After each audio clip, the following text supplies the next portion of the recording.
So, since every DJ typically has a different opinion on how their controller typically wants to be set up, you can save different layouts if you move things around, if you reorganize these windows in a way that feels comfortable for you.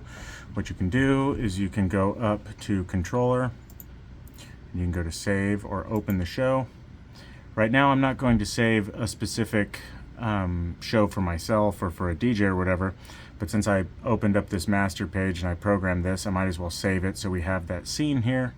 I'm going to go ahead and just come up here to the save icon right here, save the show, click on that. It's going to prompt what you want to name it.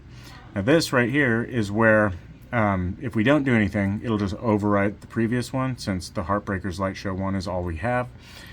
If a DJ wants to change it for himself, but he can basically say Heartbreakers Light Show, DJ's name, or however you want to name it, but you can make a unique name, file name for each individual DJ.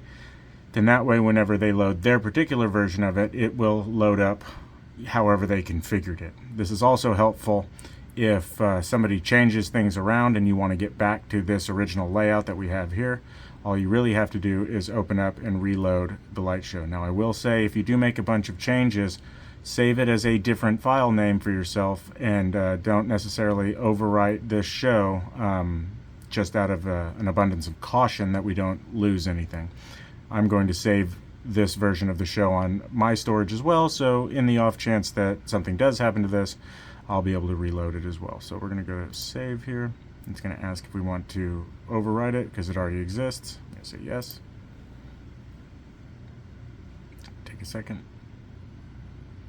And it's going to prompt us here. Obviously this is the only one. Now if you save a bunch of unique ones for each DJ, they will populate this list with a bunch of different names. So in the morning when they come in, start up their shift, or in the evening during shift change, they can close out the software, open it up again where you're prompted with this window, click on their version, hit OK, and it'll open up, load it out the way they have decided they want it. So we're going to hit OK here. Also at the end of the night, when you're done, in order to turn off all the lights, again, if you're using the master page, you just have to click one initiate button. So we'd go from all on to all off in a single button. If you're not using the master page, you just have to go through each one of the tabs you're using and click on initiate. Don't bother with the closing the shutter, or there's a global shutter and dimmer control. Don't bother with that either. The reason being is when you do that, if you turn it off here and we have to turn it back on here, all of the moving heads will just be on and facing the ceiling. Again, one way to get rid of that as well, you just have to go to each one of these open pages and tell them to initiate again. It just avoids that step. All you basically have to do is go through each page and double click on initiate to put the light in standby. And then once you're done, just come up here and X out of the controller. X, it's going to prompt you, are you really sure you want to quit? We'll hit yes. And just to illustrate how it'll save that change that we made, if we go back into American DJ Compu Show here, we load up our version of the show.